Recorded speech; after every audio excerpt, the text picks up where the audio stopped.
Here's how you can get the best value out of your Capital One miles. First, log into your Capital One account and click on your available miles. This will show you all the different things that you can redeem your miles for. The best redemption will be transferring your Capital One miles out to their partners.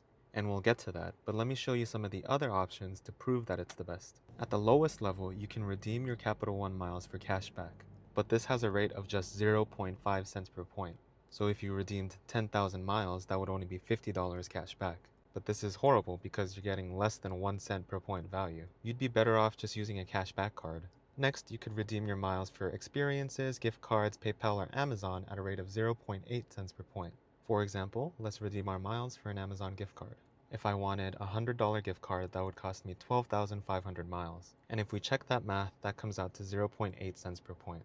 And again, not the best redemption. For these next two options, we'll be able to get a redemption rate of 1 cent per point. Covered travel purchases lets you reimburse yourself for any travel that you put on your card.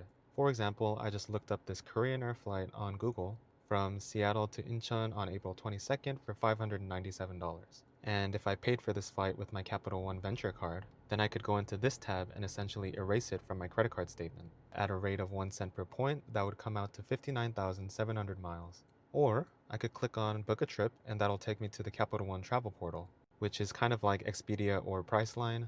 And if I choose to pay with my miles here, then I would also get a rate of 1 cent per point. So I'm looking up the same flight, Seattle to Incheon on April 22nd through the Capital One travel portal. The flight we saw earlier on Google Flights is flight number KE42, and I found the same exact flight on the Capital One travel portal. That's a decent amount of miles. So now let me show you the power of transfer partners. Capital One has 17 different transfer partners, but Korean Air is not one of them. But Korean Air is a member of SkyTeam Alliance, and so are Air France and KLM, which are both transfer partners of Capital One. So we can book Korean Air flights with Flying Blue Miles, which is the rewards program for Air France and KLM. So I'm in the Air France app and I'm looking up Seattle to Incheon, April 22nd, and pay with miles.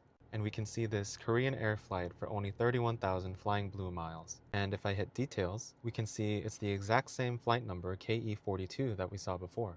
Capital One miles transfer to Flying Blue at a rate of 1-to-1. So this flight would only cost me 31,000 Capital One miles, which is a lot better than the 59,000 that we were seeing earlier. And if we do the math, $597 flight divided by 31,000 miles, that comes out to about 1.29 cents per point, or cents per mile. And that's a much higher rate than anything you would be able to get out of directly from Capital One. And to transfer your miles, you would hit Transfer Rewards, hit Transfer Miles on Flying Blue, link your Flying Blue membership number if you haven't already, and complete the transfer for the amount of miles that you want. And once the transfer is completed, you can come back and book this flight.